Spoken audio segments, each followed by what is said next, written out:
Hey everyone, how's it going? I'm Chris, and welcome to BoozyController. Alright, for this episode, we're going to be talking about Batman Arkham Shadows. And I finally just got a chance to play it recently, and I have to say, this game is one of the best games I've ever played. Legitimately, this game might be the best game of 2024. Because it manages to do something what a lot of games haven't been able to do recently, and it incorporated a game that was on Xbox and on PlayStation, PS, and they brought it to VR. A lot of people, when this game was coming out, were very skeptical on this game, because how are they going to translate a fighting mechanic game, a stealth game, into VR that well? And to be honest, they nailed it. I've been playing it for the past couple of days now, and honestly, it has just been so fun to play, and I've constantly been replaying it. Now, I know one big thing that a lot of people talk about this game is that it's VR, and yes, VR is not for everyone. I completely understand that. Some of my friends, actually, when I've given them a VR headset, they can't really play a game for too long, which I understand. But for me personally, I can play a VR game for hours with no problem. And Batman Arkham Shadows, I play this game for hours, and it was so fun. One of the first things I want to talk about is combat, and the combat in this game is phenomenal. And how you fight people in this game is you don't really run up to people, you just kind of hold your fist out and in the direction of an enemy, and you'll fly towards that enemy, kind of. You'll jump from one place to all the way to the enemy just to start fighting him. And I think that's such a really cool idea, because it's Batman, and he's Batman in the comics is really agile, so having him just not walking up to his enemy but punching to his enemy just makes so much sense for him. Falcone's goons can't protect him now. Time for answers. Where's the Rat King, Falcone? He's a no-show. Unless he's you, Batman. What's the Caped Crusader doing behind bars anyway? Moving you to the infirmary. Ah! Hey, the Bat does comedy too. Well, I'm happy to play along. Show him a good time, boys.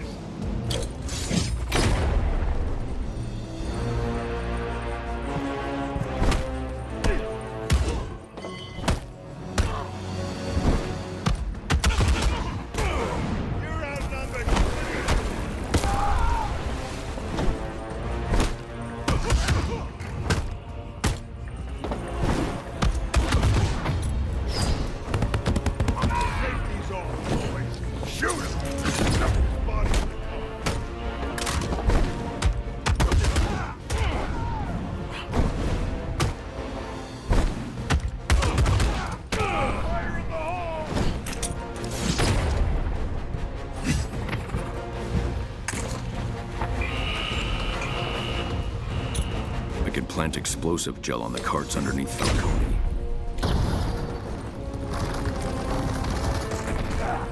You taking the whole building down?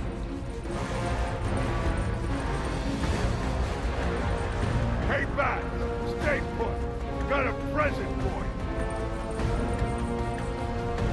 you. Christmas in July. Die free.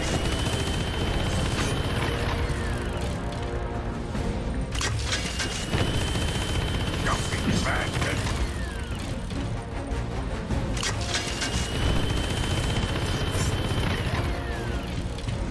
Nah, wasting time. Get in there and take him down!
already! I want him dead!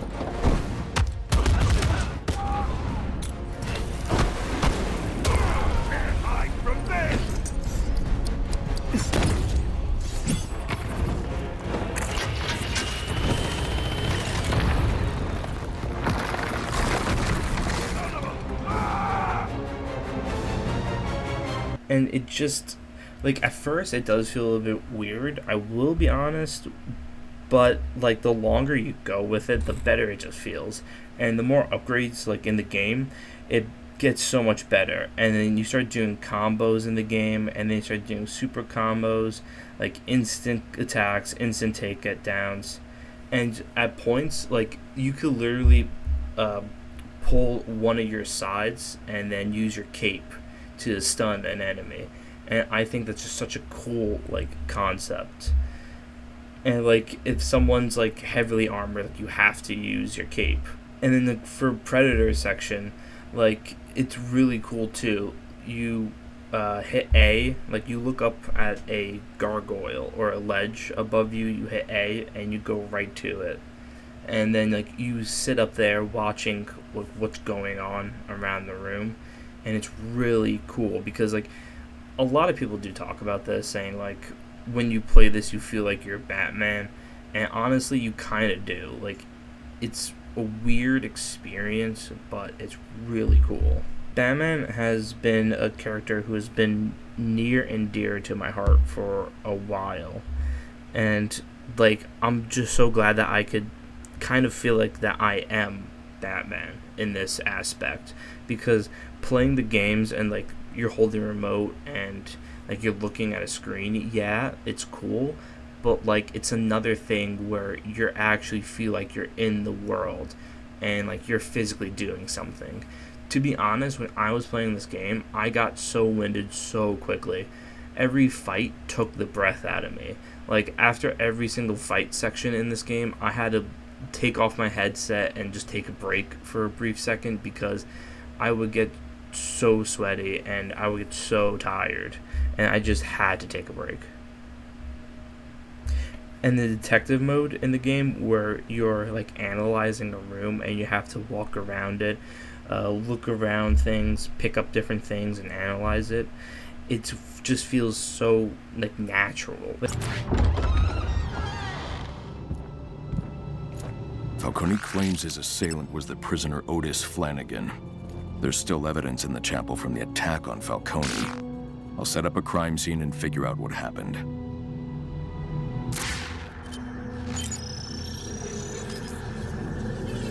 Flanagan threw Falcone through this pew. Remarkable for someone of Flanagan's size. Blood spatter and prints indicate Falcone laid here following the attack. Strange. I'm not seeing any forensic evidence tying Otis Flanagan to this scene.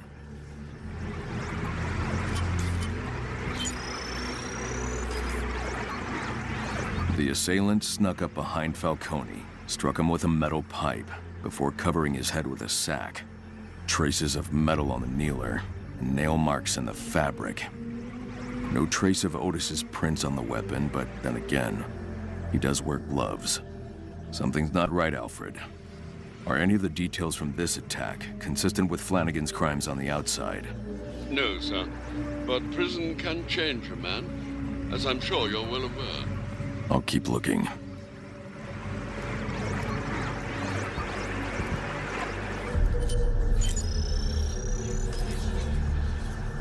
The altar was configured to look like a shrine to the Rat King. Falcone struck his assailant with a manifesto as he laid on the altar. It gave Falcone time to escape, but only for a moment. If Falcone struggled as much as evidence suggests, These items would have been knocked aside. That means they were placed on the altar after the assault. Someone with access to the chapel staged this scene to implicate Flanagan.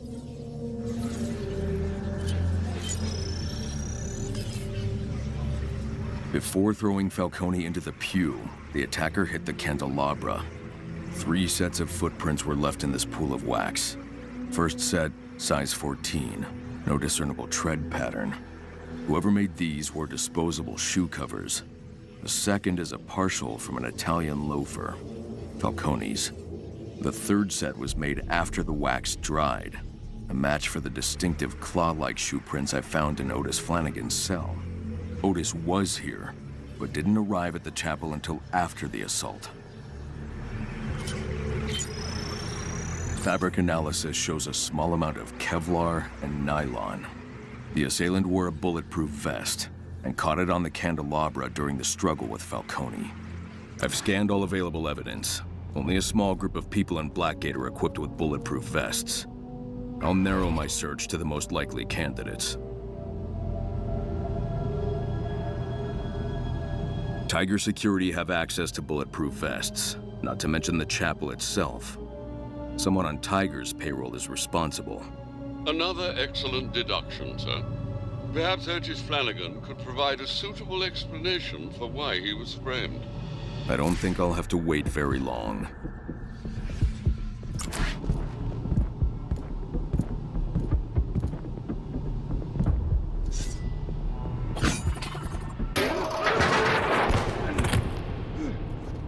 Like, there isn't learning curve with any VR game, but when you get it and understand it, you're golden.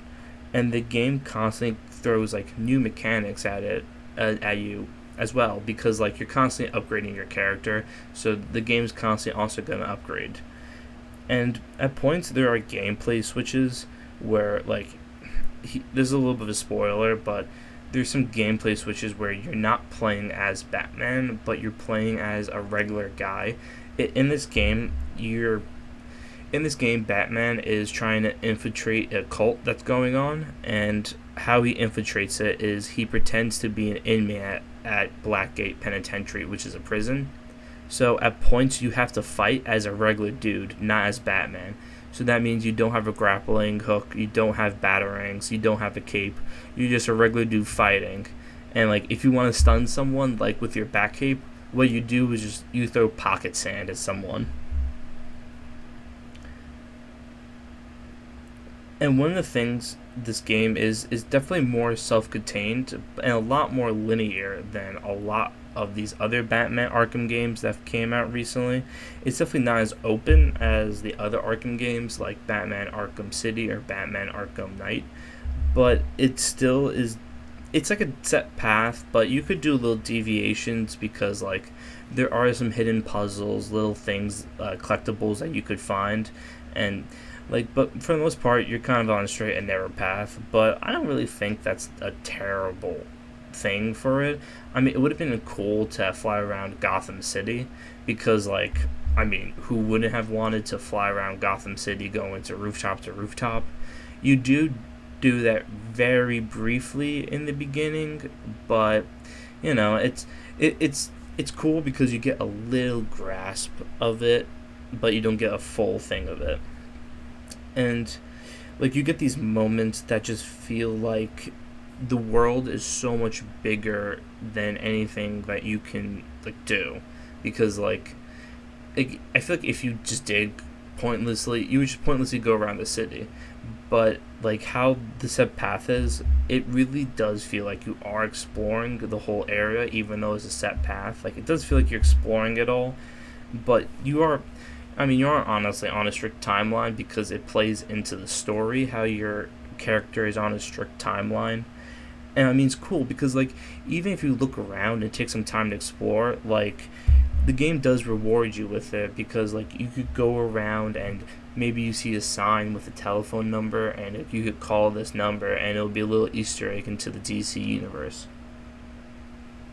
That's one of the things I love about video games, is little Easter eggs like that, like little nods to other video games.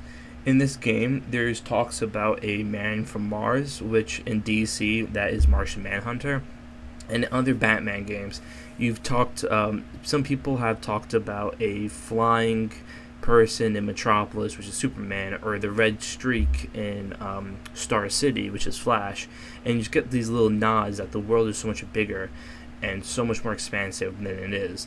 And I just love that games take the time and put those little tiny details into the game. And the story is phenomenal. It's like there's a lot of iconic story moments. One big story moment that I loved to have seen personally was Harvey Dent becoming Two-Face. In the game, you're actually the reason why Harvey Dent becomes Two-Face. You're at a trial and you accidentally throw. It's weird to say, but you accidentally throw Professor Crane's, the Scarecrow's fear toxin kind of thing, into Harvey's face, which is a chemical that is very acidic and burns Harvey Dent's face up, making him Two-Face.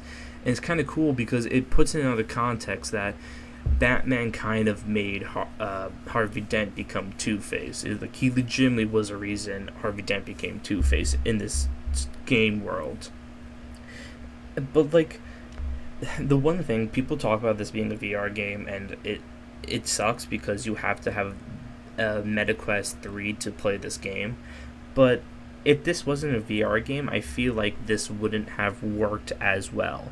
Because when you do play this game, and like I honestly do recommend you play this game, when you get to Commissioner Gordon's scene where like he just wants to have a cigarette, and like just think about, if you play the game, just think about that scene where you're just talking to Gordon on the rooftop having a cigarette. Like, I feel like it's so much more impactful, like the reaction you have, because Gordon gets shot, and when I first played this, I did not like know that was gonna happen, so my reaction was completely genuine. Like, I kind of like jumped and then like I ducked, like hiding from the bullets. But if that happened in an Xbox or PC video game, you probably would not have gotten the same reaction, because like it's just happening on screen. It's not really happening to you in that sense, because like you are in this first person perspective. You feel like you are in this world, and it just makes these moments stand out so much more. And as far as like the performance of the game, I'm playing on the MetaQuest 3S, and I think the main difference between the 3S and the 3 is like only the graphics, which is very minute. Like, I've seen comparisons on both of them, and really there's really no difference, to be honest. Some people want to tell that there is a difference with graphics, but there's really not, and I'm not that huge of it's not that huge of a big deal with me. The game looks very realistic as is, so that's fine.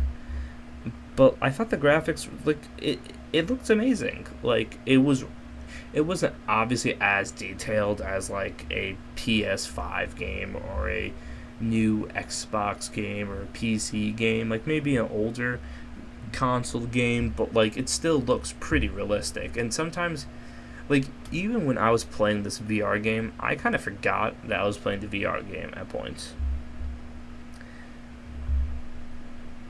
And I do really like the visual style of the game, because it's Gotham in peril. Like, you go to different locations that you know with in like the comics, or if you played other video games before.